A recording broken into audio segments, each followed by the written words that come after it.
Go for two. Forget paying all these quarterbacks millions of dollars, 20s of millions of dollars.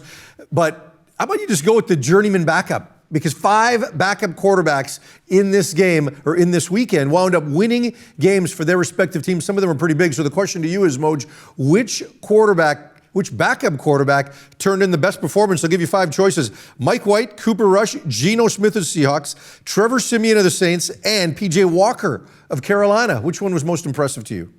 Well, I know you're going to go with Cooper Rush, but let's put it to you this way. With the weapons that the Cowboys have, you could suit up and probably throw for $150 and a couple of touchdowns. I don't think I could. And that's saying a lot. All right? Okay. Now, go ahead.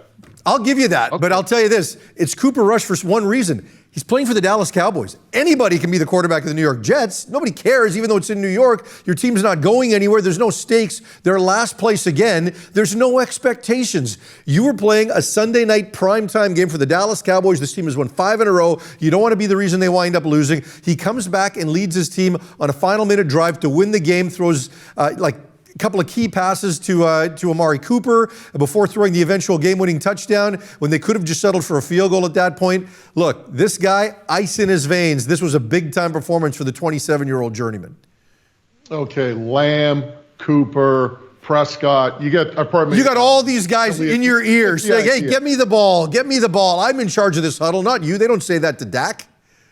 Okay, how about Mike White? And this is the reason I'm going with Mike White. Three-year journeyman, former Dallas Cowboy, by the way. Talk about a guy who's prepared for the situation. Talk about a guy who went in and ran that offense comfortably. First 11 passes, all completions, okay? All of them. Then he leads his team through an up-and-down game against the Bengals. Remember, they were down, they were up, all that stuff. It was topsy-turvy. Yeah, he threw a couple of picks, but guess what? Guy bounced back. And here's the other stat that you want to know. Since 1950, only one quarterback has thrown for 400 yards and 3 touchdowns in his first start. You know who that is? Mike White. End of story. He's the only one to do it. I just look at what he did in that game and how prepared he was to run that offense. He talked about it afterwards, that he felt confident. He felt like he knew this offense. And the other thing, too, when you look at this, quarterbacking debate between White and Wilson, the one thing that White does, he makes the easy passes, something that Wilson's had difficulty with. Just the little dump-offs, the little checkdowns. Mike White is doing that. He's done it. He did it. And Zach Wilson has been an issue. So that might be another reason why the Jets, when it's all said and done, will give White even another look when Wilson comes back. Yeah, I don't think so. I don't think you can do that as a franchise. I think you've got to get Wilson back there because ultimately the playoffs right now really don't matter. You lose games, the lower you finish, the better your draft picks are going to be anyway. But the last time a quarterback with the Dallas Cowboys, the last time a guy threw a ball for 73 yards for a touchdown in his first pass, the last guy that did that was the longest touchdown pass for your first touchdown pass for a Dallas Cowboy since Roger Staubach back in 1969. So keeping some rarefied air there as well. So a great performance for America's team on a big-time primetime stage as well for Cooper Rush. The Texans, meanwhile, look, we thought that there was potentially a move afoot with Deshaun Watson. This was closer than many people believe. Deshaun Watson is not being traded as the NFL trade deadline comes and goes. Now, basically, conversations had really worked their way forward in all of this. And when the Texans got wind of the fact that Watson was trying to settle the civil cases, they decided to jack up the asking price to the Miami Dolphins at that point. And ultimately, the Dolphins ownership finally said, no, we're not doing this. And it really came down to that because it was ownership that really wanted it. In the end, it was ownership that put the kibosh on it, even though the guys in the building were comfortable with who they have in Tua right now. But the possible trade of Deshaun Watson going to Miami was fairly close. It's not happening. Is this a good thing for the Texans? Well, I think for the Texans, they have a certain asking price for Deshaun Watson. I feel like we're going around in circles on this every week because I don't think anything's really changed until we find out what the penalty is, what the NFL does to Deshaun Watson. I don't think we're going to see a deal. And the reason why, because there's so much uncertainty in terms of what that penalty will be. how this all plays out. And as a result, how do you agree to a deal not knowing what the finality of that penalty is? So, I've talked about it in the past. Others, I know Mike Florio from NBC's talked about the fact that probably the best way around this is conditional picks. Well, clearly that's not going to happen with the Texans. They have a high asking price.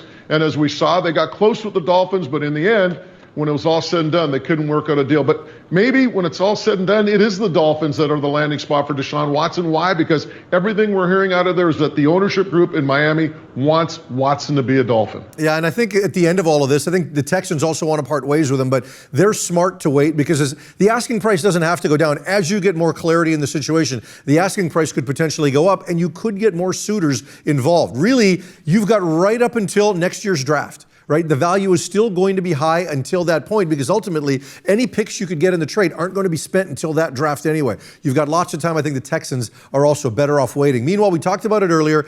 Adrian Peterson is now going to replace Derrick Henry in the Tennessee Titans backfield. Number one, does Adrian Peterson have anything left in the tank at 36 years of age? Number two, can the Titans possibly function without Derrick Henry?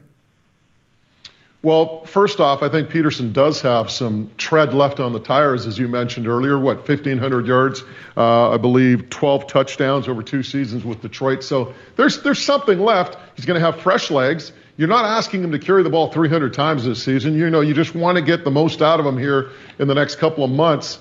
And the thing, too, I think it's a good fit for Tennessee because he's more like that Derrick Henry type back.